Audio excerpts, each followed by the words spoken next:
hails from Santee. He's lived there most of his life, with a little bit in some different places like Colorado, and I think you were born, I know you were born in Texas, for any of you Texas fans out there. And he originally was on the Santee City Council in the early 2000s, and he served there for 8 years, and then he got elected to our state assembly in 2010, where he served for 6 years until he served on the Santee City Council and then ran for the Senate seat. So many of you know Joel Anderson. It's kind of that seat that he has served in. And so he has been in the 38th and the 40th Senate District since 2018. And since 2022, that election cycle, he has served as the minority leader. And I'm sure he will tell you more about it, but he has been the most effective minority leader in an extremely long time. We actually went up in the California Senate. We had 8 Republicans when we started, and now we have 10. And that's a great thing, because that is a, don't test my percentages here. 25. Yeah, there we go. That's a 25% increase, and that's in one election cycle. So if he wasn't terming out and we could keep him for 10 more years, we'd have, I don't know, we'd have the full thing. We'd clear the board. So we wanted to have him here tonight, obviously, to talk about faith and politics, to talk about what's going on up in California, up in Sacramento. And I will hand it over to you, so let's give a warm welcome to Senator Brian Jones. Great job, Kyle. He did a really good job, and it was really important tonight because his next job review was based on how well he did tonight with the introduction. I don't know if you guys caught it or if he mentioned it or not, but he's one of my district directors and works for me in my district office, which happens to be in Scripps Ranch. But Kyle's a great kid, young man. He came to us a little wet behind the ears. I think he's interned me 3 times before he finally earned a spot on the team. But he earned a spot. He does well. And Juliet is here as well. Where's Juliet? Juliet also started as an intern and now works for me in the district office. And Juliet and Kyle and some of the others run our internship program, in addition to all the other things that they do. This summer we had over 100 interns from, what did we say, 50 countries, 40 languages, 14 college, or how many colleges? 26 different colleges, several high schools in town. When we took the picture of our intern reception during the summer, I called it the United Colors. Remember the United Colors of Benetton? This was the United Colors of District 40. It was pretty cool. Actually, it is really cool. We got a great group of kids. So if you know a high schooler or college age or young adult, actually we've had retired folks. There's no age limit. If you've got some sharp people that want to intern in a Senate office, send them to Juliet or Kyle, and they'll be happy to get them plugged in. I want to thank Brittany for inviting me out tonight, and thank you, Brittany, for everything that you're doing over a course of the last year to keep this thing going. We had a little bit of, I don't know if we had a little bit of a miscommunication tonight, or I just didn't understand. It's probably on me. This is my 3rd or 4th TPUSA event to speak at since Charlie Kirk got murdered. And all of those events have been mostly youth. I'm not saying you all aren't youth, but there's a few high schoolers here maybe. But I'm really blessed by the turnout tonight. We didn't know what to expect as far as the numbers and who. I see a lot of friendly faces out here and people that I've known for a long time. For those of you that don't know me that well, I go way back with Skyline. I go back when Maxwell was here, and I don't know if you all were here when Maxwell was here, and Randy Rebold, when Randy Rebold was the music and productions director. My family attended the Living Christmas Tree when it was at the old campus up in Lemon Grove. Yeah. That's how far back I go with Skyline. And I think it was even called something else different back then, wasn't it? Was it? Or no, Skyline, because that's where it was. And then Randy Rebold, I was attending Sunrise Community Church, which is now in Santee, but it used to be over here over here in Spring Valley off of Austin Drive. And when I was a deacon there and serving there, Randy came to be our music pastor there. My wife actually worked for Randy for a period of years, and then we moved everything over to Santee where I live so we could be closer. We moved the church closer to me so I wouldn't have to move closer to the church. But that's how I got involved in politics, is when all of that was going on. And for those of you that were here at Skyline, when Skyline was doing all the stuff that they were doing to move and all the political shenanigans that they had to do to just scrape the first piece of dirt on this piece of property, Sunrise was kind of doing the same thing, trying to move to Santee. And they were buying a building and converting it to a church. And through that process, you had to go through what's called a conditional use permit. Meaning, you had to get permission from the elected officials, the city fathers, to open a church. As you know, I was a young guy at the time. Well, I'm not an attorney. I can play one on the Judiciary Committee in Sacramento when I need to, though. I'm like, get permission. I thought we had like a First Amendment right. I thought this whole country was founded on churches. Like the country is really born out of the basement of a church. Why is a church having to ask permission? So we went through that process. Fortunately, it was approved. And then that's when the political bug got me. So I was elected to the Santee City Council in 2002. As Kyle said, the Assembly in 2010 and the Senate in 2018, and then took over as Minority Leader in 2022. And in 2024, what Kyle was sharing was, for the first time since 1980, the Republicans in California State Senate beat a Democrat incumbent to pick up seats and stop the blue tide and begin the red tide in California. And so, thank you. Just for context, 44 years ago was 1980. That was the last time we beat an incumbent. That just happened to be the same year Ronald Reagan became president. Just to put some context on how long ago that really was. You know, one of the things that I think is a serendipitous blessing from God on the whole Charlie Kirk situation is the mobilization of the community as a result of that. Lydia spoke about Point Loma Nazarene, and you know, I've been disappointed in them a long time because I know pastors that have sent their kids there and their kids walk away from the faith while they're at that school, and that's just unacceptable. And I'm glad to see, where I'm going with this is Lydia and myself, Jim Garlow and Gary Cass had the opportunity to speak there last month. And if it hadn't been for the Charlie Kirk situation, they would have told the kids no even to that. You can't have a state senator, Dr. Garlow, one of the most recognized Wesleyan and Nazarene pastors in the world, Gary Cass, a very well-known pastor here in San Diego, and Lydia, she didn't get into it, but her grandfather is a very famous prisoner, dissident in Russia in the 80s. And it took all of that to get them to say yes. Now, what the incredible thing is about, not that we each spoke there, but number one, that they said yes, but number two, that the calendars of those four people aligned at the same time, that we could all four be there at the same time. And it's not that any one of us are any big deal. It's just we're all busy people. And it was really great.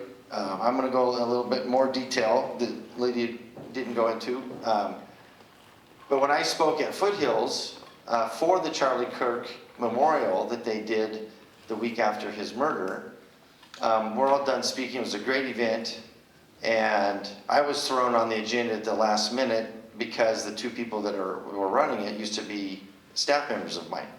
And so I was the only speaker over 30 that night, I think. And I'm way over 30. And we get done and we're wrapping up and everybody's saying hi, and you know, everybody's, you know, tearing and crying and laughing, and everything. All the emotions are going on. I had these two young ladies come up to me with tears in their eyes, and they say, can you help us? Well, I get that all the time, a lot. And Juliet and Kyle, whenever I am anywhere in public at an event, somebody always needs some kind of help with something, usually DMV or DOJ or a licensing thing, your real estate license or your barbering license or cosmetology license is expired and you need help, whatever. We get that all the time. And so they're always available with their cards, and I go, oh, sure, what's going on? And they go, we need help with our school.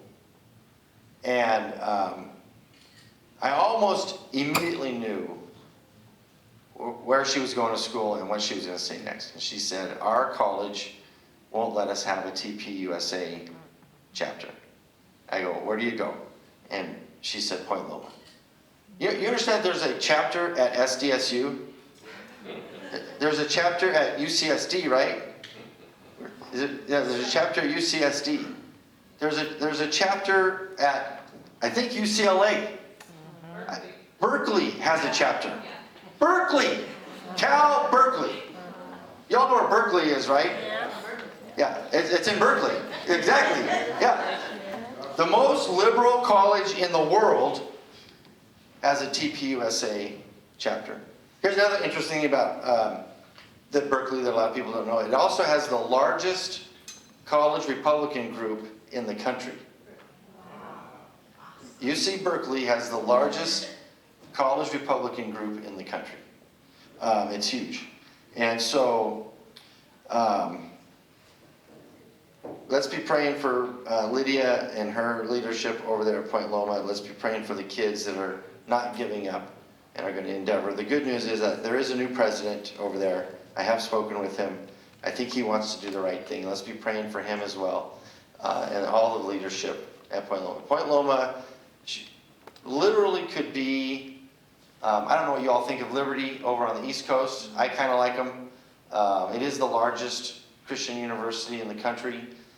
Point Loma has the opportunity, the resources, the location to be the Liberty of the West Coast. Yeah. Or Hillsdale, if you like Hillsdale. They could be the Hillsdale of the West Coast. Who wouldn't want to go to school there? You're literally on the cliffs over the Pacific Ocean. I mean, why would you not want to? The baseball field overlooks who has a baseball field on the coast? Nobody. So lots of opportunity there. Lots of ways God can work there. Let's be praying for that. Charlie was able to use Turning Point as a vehicle to shine a light in the dark places. And that light, of course, is the good news of the gospel of Jesus Christ. That Jesus' life, death, and resurrection have brought salvation to the world for all who believe in him. Our thoughts and prayers continue to be with Charlie's wife, Erica, and their 2 children, his family, and the Turning Point community. I want to share a verse just real quick. This isn't in my notes, and so Kyle helped me with the notes today, so he's probably freaking out a little bit, wondering where I'm going, since it's not in the notes. He takes a lot of time and energy to write these notes for me and make sure they're right and accurate. But Matthew 5:10, it's right after the Beatitudes. Just want to share, when you look at Erica Kirk and you ask yourself, how can at times she be so joyful? How at times can she have tears of joy and happiness? How can she rejoice and be glad in the situation that she's going through? Well, Matthew 5:10-16 tells us. Blessed are those who are persecuted for righteousness' sake, for theirs is the kingdom of heaven. Blessed are you when they revile and persecute you and say all kinds of evil against you and falsely for my... This is Jesus speaking, right? This is the Sermon on the Mount. He's wrapping up the Beatitudes. He's closing out the Beatitudes.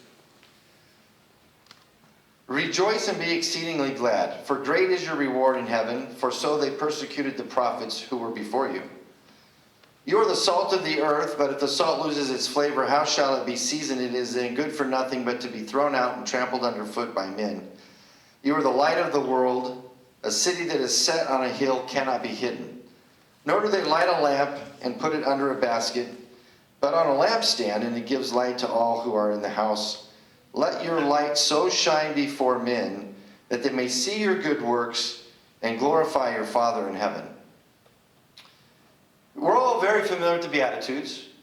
We're all very familiar with the salt and light verses as well, I believe. Maybe not so much with verses 11 and 12. And God kind of snuck them in there a little bit, I think. And you really had to, just one day I was reading this many years ago, and it just popped, and, you know, blessed are they, verse 11, let's go back to verse 11. Blessed are you when they revile and persecute you and say all kinds of evil against you. Falsely, when they lie. There's a qualifier in here, though, a little bit that Christ adds, and it says, for my sake. Here's how she can be joyful and glad, because verse 12 says to. When all of these bad things are going on, when people are lying about you, when people are reviling you and cursing you as a Christian, when people are attacking you for a positive post you put on Facebook that had nothing to do with that mean person's life, but they're coming after you because you chose to take a stand and say something positive, either about Charlie Kirk or about Turning Point USA or about faith or about Christ, and somebody comes and attacks you. I have these words written on a post-it note on my computer screen in Sacramento. Rejoice and be exceedingly glad. When the world is after you and your train is coming off the tracks and your boat is sinking and you think the end is near, spiritually, truth is whatever. You can't handle the attacks anymore. And trust me, I have plenty of opportunity to get rehearsed and practiced in this. Rejoice and be exceedingly glad, because you have been found worthy by Christ to sustain those attacks, just as the prophets before us sustained those attacks. And we rejoice and be exceedingly glad. We lost one of our most distinguished patriots in Charlie's passing. Thomas Jefferson once famously said, quote, "The tree of liberty must be refreshed from time to time with the blood of patriots and tyrants." End quote.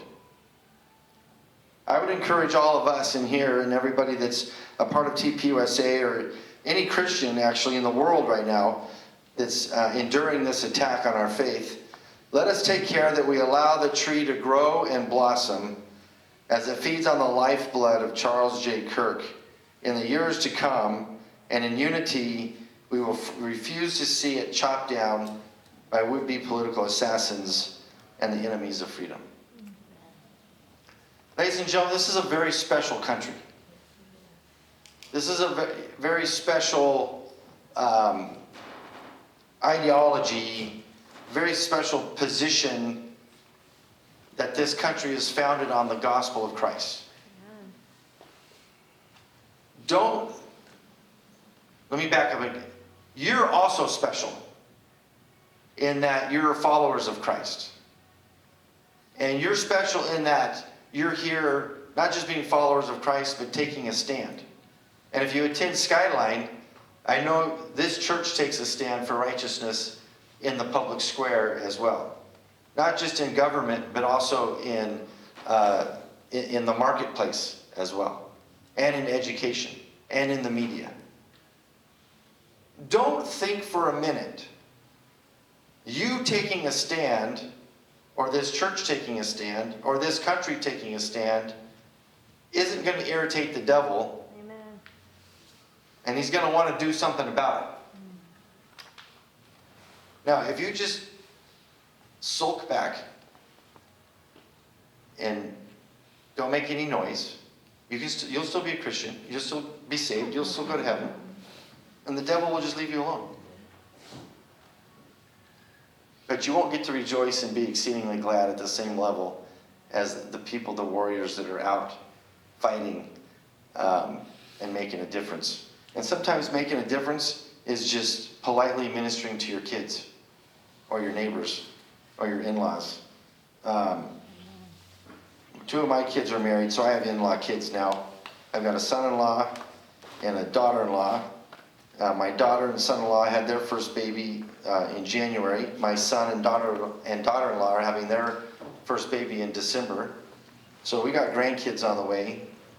And so life gets really even more important when you've got the next generation that you find yourself responsible for too. And sometimes that's just a battle and a fight, to be praying for your grandkids and helping your kids train them up in the way they ought to go. I'll go over some just real quick updates from Sacramento on what's going on politically and some of the things that our office has accomplished. And then I'll try to breeze through that. I was told we have to be out of here by midnight, that's when the janitors come to clean up. Just kidding. We have a hard stop, I do know that. So I'm going to try to get through the next part of this bit quickly and then leave time for questions and answers. So this year I was able to negotiate $1.4 million for the city of San Diego to start repairing Lake Hodges and the El Capitan dams, because both of those reservoirs have been recognized as the federal agencies that they are deemed unsafe, so they're only at 30% capacity right now. And so we need to get those two reservoirs up and going. We negotiated $615,000 for build and restore local access to trails here in East County. So my district goes from Fallbrook up on the 15, all the way down the 15 and over to University City, University Town Center, the mall. Basically, the Westfield Mall is the southwest corner of my district, and then all the way out the 52 and the 8 to Mount Laguna, and then across the mountains, this side of the mountains, not the desert side, just the cool side, and then back up to Rainbow. And so I have all the fun parts of San Diego. I can't see the beach from my district, but I can smell it from part of my district. The good parts of the beach I can smell. We passed 3 bills this year. SB 525 gives mobile home owners access to the